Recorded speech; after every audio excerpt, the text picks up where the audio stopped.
days ago, I didn't think I would be able to stand up here and do this.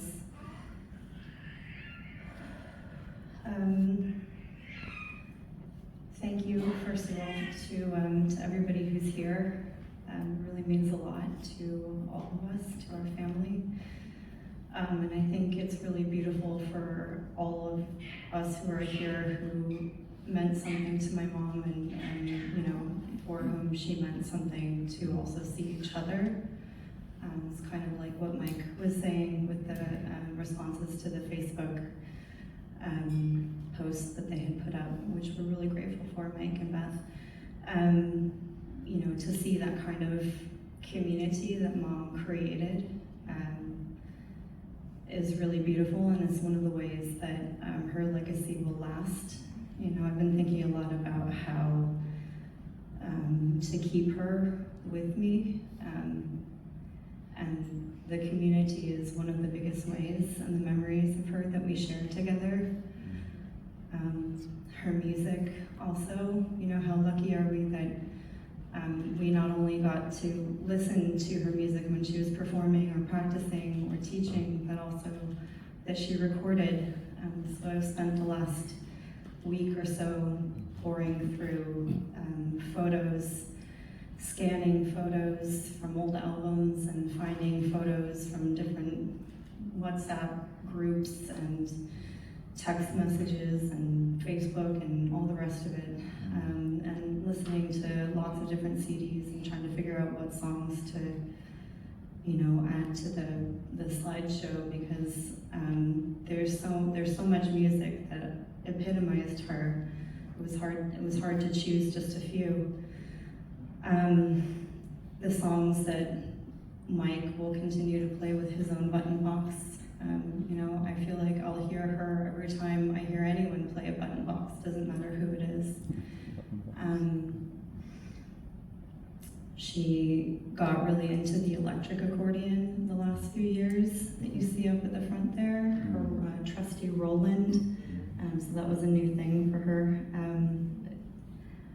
I think I still prefer the button box personally.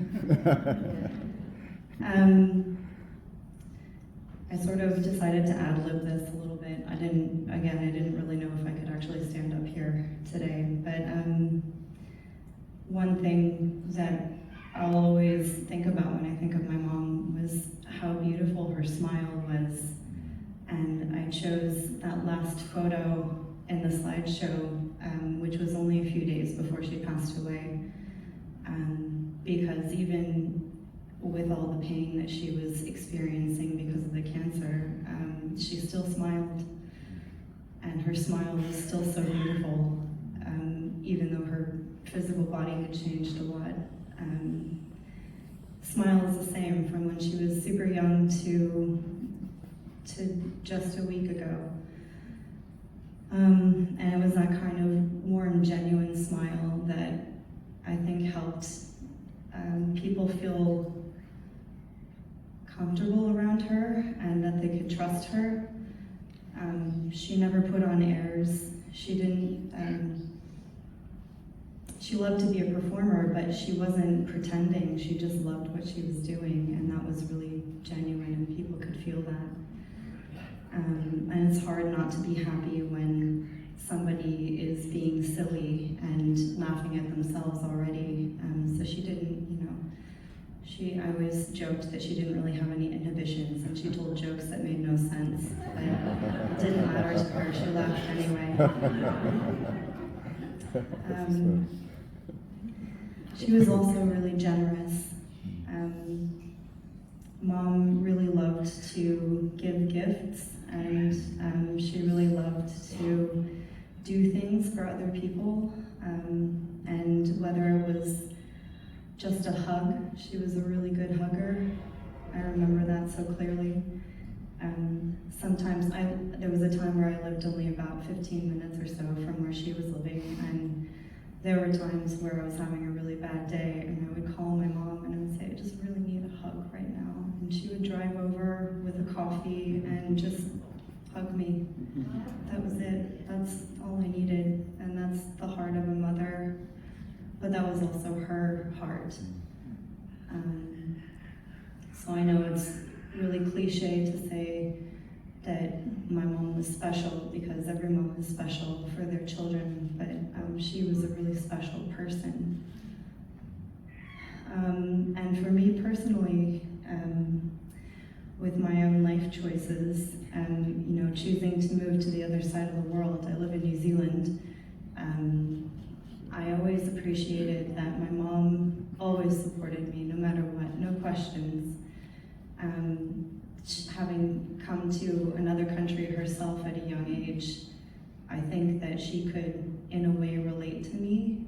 She had a dream that took her to the other side of the world, and I had a dream that took me to the other side of the world. And she never gave me a hard time. She never questioned why. She just said, "I love you, go live your life." And she was so good at keeping in touch. She was always blasting me with WhatsApp messages and photos of her granddaughters, my nieces, which I loved. It helped me feel more connected, because New Zealand is pretty far away. So, in a way, the family legacy continues,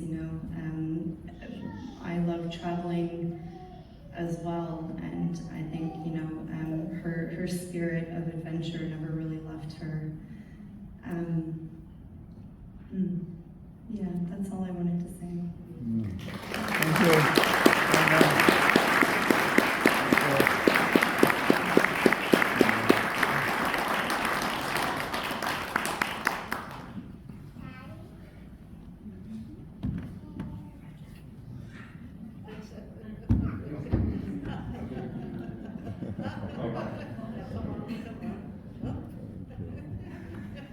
Thank you so much, everyone, for coming. It really means, like Sonia said, that you were all here.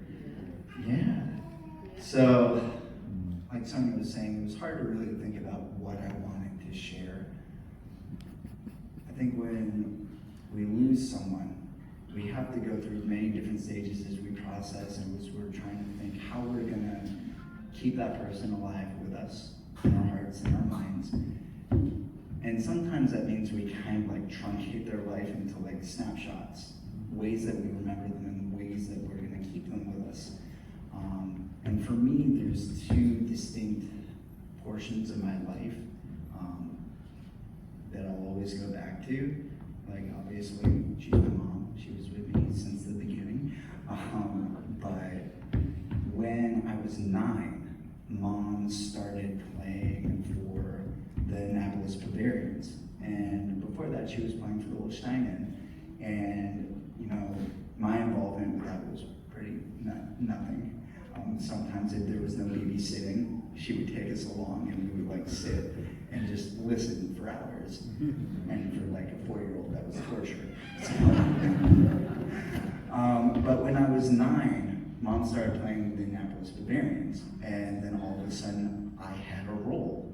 And so I started going to practices with her, and for years, it was 1 or 2 days a week. We'd be going to practices, we'd be going to performances.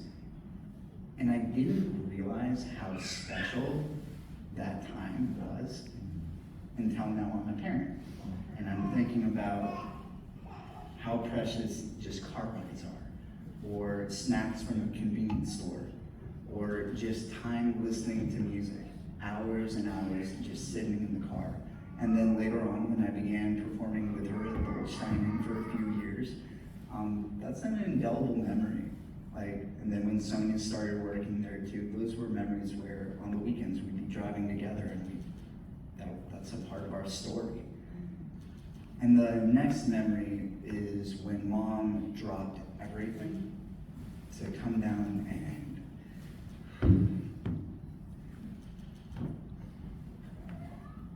she dropped everything to come and live with us. Maeve wasn't born yet, Adeline was 2, and she knew we needed a little bit of help and support, and she came down, and it made such a difference. So I was never very close with my grandparents, and that was always near hurt in my heart. And then every day, getting to see my mom love on my daughter love on my daughters, that's something I get to cherish for the rest of my life. And you got to see a whole ton of pictures that she took. You know, before she got really sick, she really loved just spending time with these little daughters.